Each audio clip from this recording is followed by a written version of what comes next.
Good day, everyone, and welcome to the MAGG Show. Today, we are having another Marinated Review with MAGG, where we will be talking about episodes 1 and 2 of HBO's The Last of Us Season 2. Forewarned, there will be full spoilers for both episodes, so if you haven't seen it yet, or if you've never played the game, then perhaps maybe come to this review later. But if not, and you're here for the ride, let's get on board and let's get going.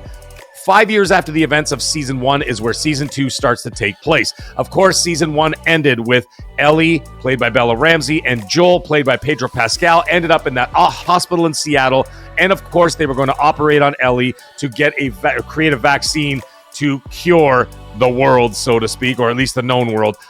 And of course, Joel has other plans and decides to basically lay waste to all the Fireflies, and that's all there is to it. How does it end? It ends with Joel lying to Ellie, very much like Michael Corleone, saying no.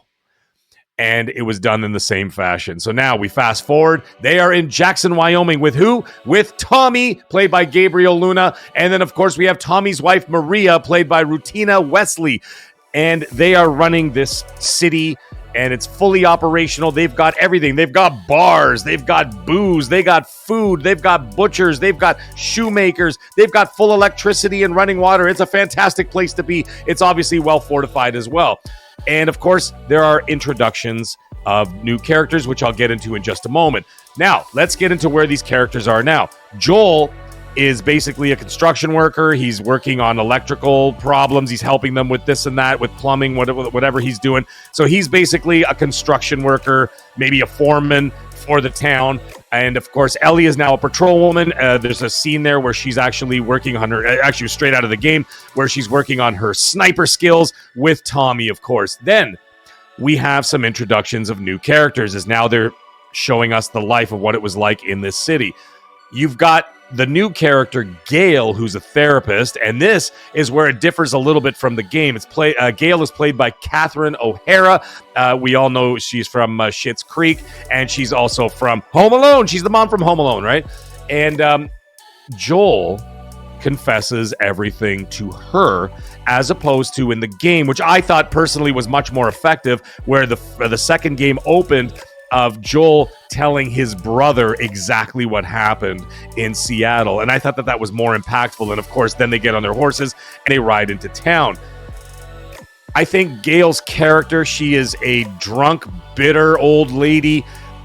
She brings up the fact that she blames Joel for the death of her husband, Eugene, which is another thing I'm going to get into in just a moment, and blames him for the death of that, and basically treats him like garbage. And I didn't find the scene to be impactful at all. I thought that the scene in the game where he was talking to Joel was far more impactful.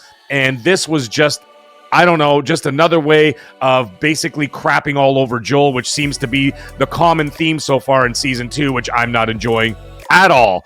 They also introduce Jesse. Jesse is another patrolman. He is also the ex-boyfriend, very recent ex-boyfriend of Dina, whom I'm going to get to in just a moment. He's played by young Malino, and he's doing a good job of portraying Jesse. He basically is the same smartass that he was in the game, cracking a few jokes, having a few laughs, this and that, but not really a very deep character. However, the highlight of this season so far has been Dina, played by Isabella Marquez. She is wonderful. She's vibrant. She's funny. She's spunky. She embodies the character of Dina so perfectly. And I really, really enjoyed her portrayal of that. In fact, what I watched on the screen is that anytime it was either Pedro Pascal or Dina, Isabella, that was the only time I was really interested in what was going on. Everything else to me was just, okay, they're there. Then we get into, they show Abby for the first time, the very controversial character, and of course her posse. And what are they doing? They are on the hunt for Joel, and they don't really explain why. In the game, of course, it's a little bit different. The narrative is told in a different way, right? Where we get to play backstories, and there's levels in between levels where we get to understand, and they flesh out the story as to why all this is happening.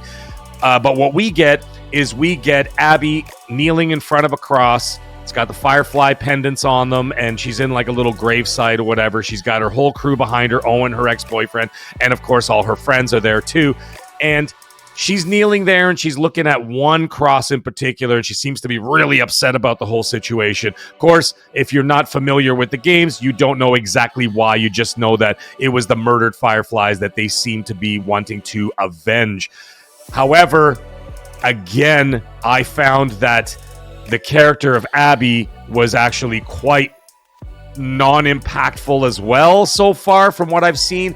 I know it's only very early in the show, but it just didn't seem like I didn't sense anything when she was there. I didn't feel her pain, her sense of loss for someone extremely important to her, which we'll get into in the second episode, of course. And she's just kind of there. Like, I found her to be a bit of a cardboard cutout character with gritted teeth the whole time. That seemed to be like the range of her acting skill, was just her with gritted teeth going, "I'm angry." Arr! And it just didn't do anything for me. I thought, my personal opinion, it may come across a little harsh, I found her to be poorly acted. I found it to be poorly portrayed, and those are just my early impressions. Let's get into Owen, her ex-boyfriend. He doesn't seem to really be on board with her plans, as she mentions to him that she wants to find Joel. Doesn't say why. They know why. The audience doesn't know why. And of course, then from there, what ends up happening is she says to him, we have to kill him slowly. You could tell there that even like the smallest nuances that he's not really on board. And the crew, they seem to be supporting her, but they don't seem to be 100% on board with what's about to happen later on. Now, of course, the rest of the episode ends with the famous dance scene in town in Jackson, Wyoming, and that's where Ellie and Dina have their kiss on the dance floor. This then turns into a scuffle that breaks out, and of course, one or two little slurs later, here comes Joel to the rescue before a fight starts, pushes the man to the ground, and there it is. And then, of course, now Ellie is angry with him times two, because she's clearly angry with him for the entire episode because she knows that he's been holding information from her. So she's upset with him about that. And of course, now she's upset with this situation, saying that he really doesn't need to defend her. And meanwhile, all he was doing, in my eyes, is that he was defending her honor. Now, the real victim here, in my opinion, so far, what I've seen, the true victim here is Joel himself. I mean, the man saves Ellie and she won't speak to him. The man had to kill this Eugene character, obviously to save the town and to keep everyone safe, and the therapist holds it against him.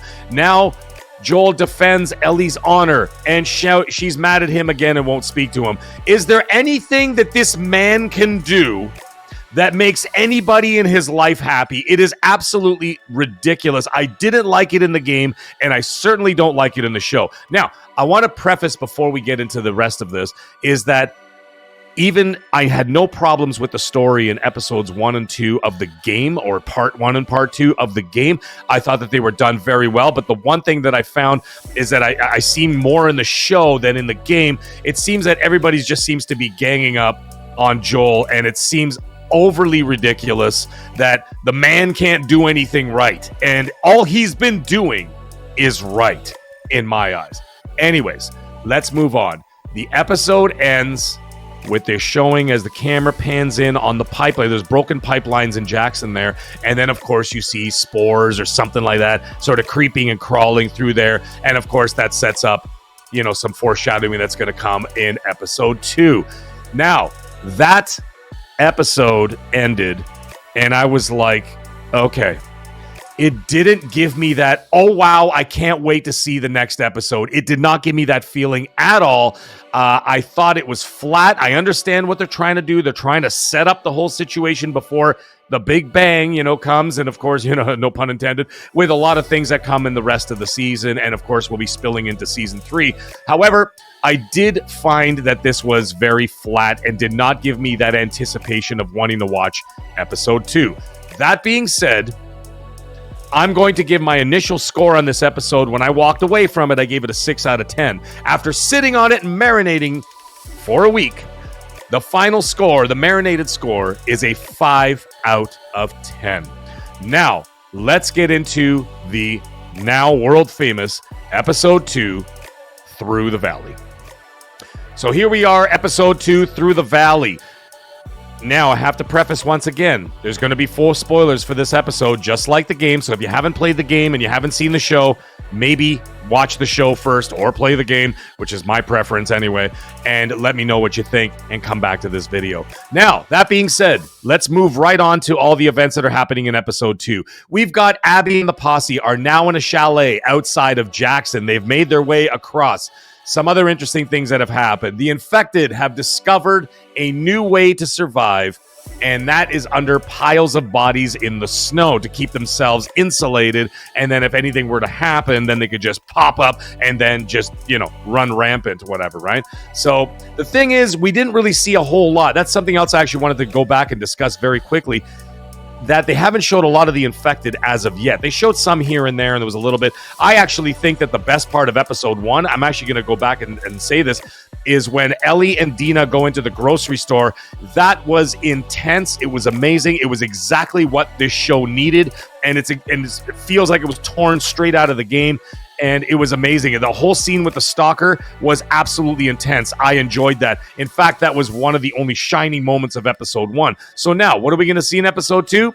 Hopefully some more infected. What did we get? Way too many infected, to the point where it was ad nauseum, and I will get into that momentarily.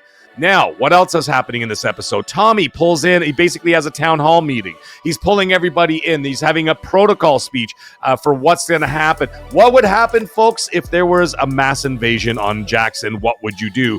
And I'm like, all right, that's kind of cool. But at the same time, not cool. You know why? Because you basically just hammered it right on the nose, saying, hi, something's about to happen to us, and now I'm just doing a scene about a protocol, and it's not even foreshadowing at this point. It's about as subtle as a sledgehammer to the face. So I was just like, okay, well, that's obviously what's going to happen here.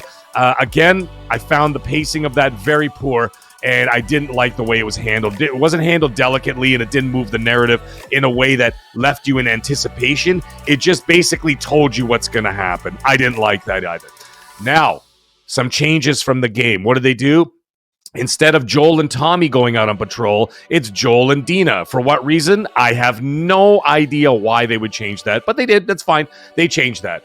Also, what ends up happening? Jesse goes to visit a well-hung-over Ellie, and then, of course, they're going on patrol, right? So now you've got these two different people on patrol now, massive snowstorms coming, and, of course, they're going to have some problems as they get. Now, we're talking about the differences between the game and the show. I understand that television and film is different from a video game or a book. They're different narratives and therefore are to be told in a different way. For example, when you get to a Harry Potter movie, they work incredibly well on the screen, but you cannot translate exactly what happens in the book.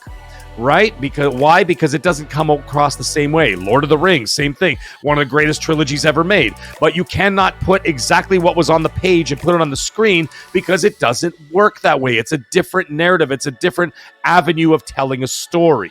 And so therefore it wouldn't work. But this creative choice made absolutely no sense other than the fact that they're going to find a way to have Tommy stay in town because something's about to happen, especially with his protocol speech that just happened. And I'm like, why are they even doing this? We found out our answer why. So now what's going on? You've got the two groups going out there on patrol. And then, of course, you've got Abby wandering off with her gritted teeth. And she's like wandering around the snow going, I am angry. I am angry. And again, didn't do anything for me. What does she do? She falls down a hill, slides down a hill, and what's there? A big pile of those insulated infected, and she awakens them. What do? They come bursting out of the ground. All hell breaks loose, and I'm glad that they did a little tip of the hat, even though I'm not wearing one, of the scene where Abby's running away from all the infected, and she's crawling through the fence, and all the infected are pushing against the fence, and she's basically crawling through a little passageway. And that was incredibly intense in the game. It was actually incredibly intense in the show, and it worked really, really well. I enjoyed that. The rest of it didn't really do much for me. So what ends up happening? All of a sudden, at the same time, we get this entire infected uprising. Very similar to I've seen this before, and I'm like, where have I seen this before? All right, Game of Thrones with the White Walkers, right? And I'm like, here they come. They're attacking Jackson in huge numbers, almost like an army about to, basically attack the White. It's like orcs attacking the White Wall, the White City, right? Of Minas Tirith. And I'm like, okay, here we go with this. That's why Tommy didn't go with them on the mission. They had to keep him there because they had to change that narrative. Why did they even do this scene? I actually don't know. It didn't do anything for the story. It didn't push along anything. It didn't actually tie into anything. It just kind of happened. And as I'm watching it, I'm like, why are they bothering with this? I know why they're bothering with this. Because they're going to be stretching part 2 of the game into 2 seasons. And in order to do that, they had to introduce an entirely new storyline with this invasion of the infected and everything else and what's happening in Jackson. None of that happened in the game. Anyways, they do this invasion, things happen, and it's all hell breaking loose. They might as well have had Gandalf on a horse sitting there like, you will stand your ground, and it was what it was. And I watched it and I was like, all right, it's okay. It's nothing great, but it's okay. It's happened.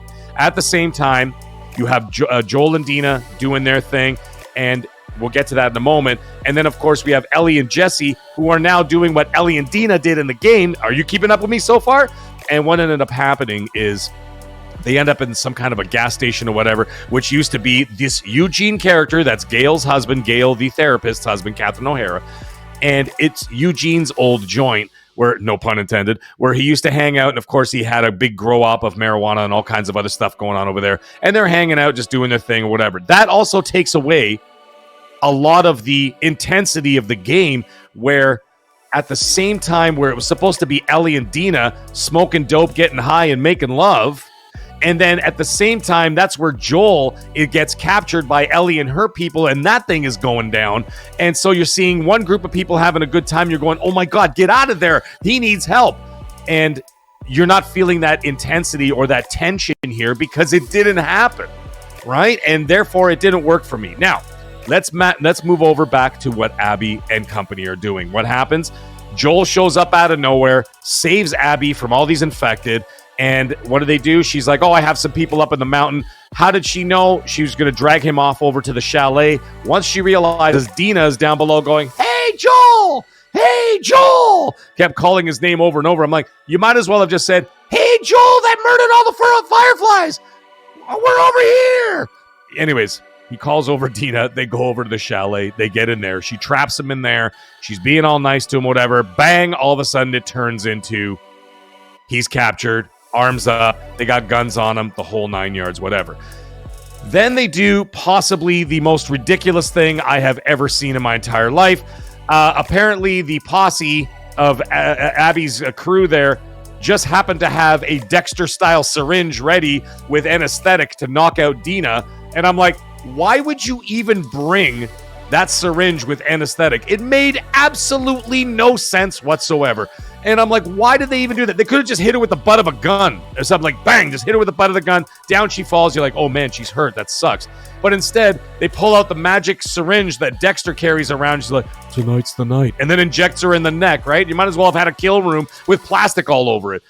I thought it was stupid. It literally didn't serve the story at all. But either way, it happened. So what happened next? Well, we all know what happened next. Then Abby takes a shotgun, shoots Joel right in the knee. They tie off his leg so he doesn't bleed to death. He's on the ground because she wants to make it slow. And what does she do? She turns over and looks over, and she finds the iconic golf bag with the golf clubs and takes one out and proceeds to hit a Joel in one. That's right, folks. Starts hammering away on him with the golf club. Then and the other thing, by the way, I'd like to say something else about this Abby character. Not only is she not a great actress, and not only is she not doing a great job here, she's also, with her size and stature, I don't even think she could punch her way out of a wet paper bag. That's just the way I see it, too. Like, there was nothing imposing about her.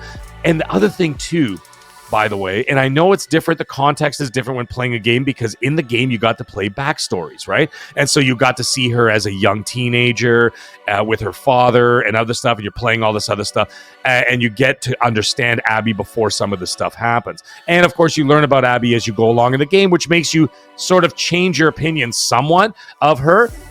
And like I said, I'd like to say once again, I adored the game. I thought that The Last of Us 2 was the game of the generation for last generation. And The Last of Us 2 series is one of my top 3 game series of all time. Resident Evil, Tomb Raider, The Last of Us are my 3 favorite series, video game series of all time. And in fact, The Last of Us, I have 5 platinums for 2 games. Yes, you heard that correctly. 5 platinums for 2 games. I got 3 platinums for The Last of Us 1 from the original, I was about to say 360, from the original PS3 to the PS4 version. I got platinums on both of those, and I got the remake on the PS5 platinum as well. And then, of course, for the second one, I got the platinum on the PS4 for part 2, and I got the remastered platinum for PS5. So I really, really like this series. What I'm not liking is the way that they did this. And the thing is, like I said, once again, you could sense that there was something going on with Abby that there was a softness and a hardness to her. In this, she just seems like an irritated little girl. And again, not imposing, not strong. Like, she didn't have to have big Schwarzenegger arms, but at the same time, she had to have a little something to her that made you feel like, oh man, she means business. But here she just seems like a little girl having a temper tantrum in a grocery store because her mom wouldn't buy Lucky Charms. Okay? And that's all I saw from this. But anyways, whatever. Starts beating him with her fists, beating him with the club, beating him with the fists. Eventually, Ellie finds out what's going on. She makes her way inside of the chalet. And then, of course, they grab her. They do whatever. She slashes one of the characters. Oh, and by the way, one of the characters I happen to notice, I'm like, who is that bald chick in the background? Oh, yes. It is the lead character, of course, of the new Naughty Dog game, Intergalactic. So I noticed her as well. I recognized her right away. I'm like, wait a minute, I know who you are. But either way, that happens. And then, of course, she's on the ground. She's crying. She's screaming for Joel, get up, and all this other jazz. And then what ends up happening is a little bit different than the game. Abby takes a broken golf club and stabs him in the neck with it and kills Joel. And then, of course, leaves her. We're saying, you're all going to die, this and that, you're all going to die. And then they knock her out, leave her there, and off they go. And basically, the episode ends with the leftover, with the aftermath and leftovers of what happened in Jackson. And then, of course, with the death of Joel. This was supposed to be a very impactful episode. And again, I sat there with my wife, and as soon as it rolled credits, and it was silent credits, which I understand what they're trying to do, going for that impact, I looked at her, and she looked at me, and she's like, eh. And I'd said the same thing. I went, eh. It didn't move me. And again, that's 2 episodes in a row now where I was not moved. You know, my wife and I did, funny enough, right after we finished the show, we talked about it for about 5 minutes, and we sat there. And then we went back, and we watched The Last of Us Part 2 game of that exact scene, and the game was 10 times better acted, the music was better, and the impact, again, no pun intended, the impact of the death of Joel was so much more intense in the game. And you had Ellie on the ground. She was crying, but she was snarling like a wild dog that was being held down, like froth coming out of her mouth, and she's like, I'll kill you! I'll kill you! And she was like, and it was like, holy crap, this is amazing. And of course, Abby was definitely a lot more imposing, and not so much sinister, but certainly more imposing, and there was more gravitas to her in the game. Now, it's a very rare occasion when I could say that a video game actually had better acting and more gravitas and intensity than an HBO show. Never in a million years would I have believed anybody if you had said that to me. But this is what's happening here. I found the game, and like I said, it's not any kind of bias like, oh, the game is better. I was open-minded because I got to tell you, season 1 was outstanding. Every episode of season 1 was outstanding to me. I loved it. It was acted well. It was carried well. It was done well. The intensity was fantastic. The acting was much better. This one, I am not vibing it at all. So I will give you my initial score for episode 2. I gave a 5 out of 10. My marinated score, I am so upset to say, has gone down to a 4 out of 10. That is leaving so far an average score of 4.5 out of 10 for both episodes. I am sorely disappointed in what I've seen so far. It is not bad in terms of its quality or its cinematography. It has all been wonderful. The acting is just not there. The depth of the characters is just not there. And I'm just not feeling it. I'm not feeling the intensity of it. Now, the thing is that I was going to say is that I just came off of watching two fantastic shows, actually 2.5, if you want to call it that. I'm currently watching Mobland, a wonderful show. I'm currently in the middle of Reacher Season 3. I just finished 1923 Season 2, and I watched Dexter Original Sin. Those are top-tier television shows. The intensity in those shows was incredible. I was crying. I was laughing. I was mad. I was sad. I was engaged. I couldn't stop watching. I'd be up till 4 o'clock in the morning with all of those different shows, watching each episode. Can't wait to get to the next one. This has fallen flat for me. And that's just the way I see it so far. But either way, I still have hope. I still have hope, and we're going to see how it's going to go. The only thing that's holding me back of hope now is that I think they're going to have to make some more narrative choices that are going to move on into a different direction. For example, they're going to have to put Tommy in a more prominent role, I think. And the reason why I'm saying that is because I don't think that Ellie and Abby can carry this show for another 2 seasons. I just don't see it. And it's not because they're ladies. It's not because they're girls. It's not because of any of that. It's because their characters are just not strong enough to carry the show forward. In the game, they were amazing. Ellie was fantastic in the game. Abby was fantastic in the game. And they carried the entire game right to the end where I couldn't stop playing it. And I loved every minute of it. Yes, Tommy was there. Jesse was there. Owen was there. Other characters were there.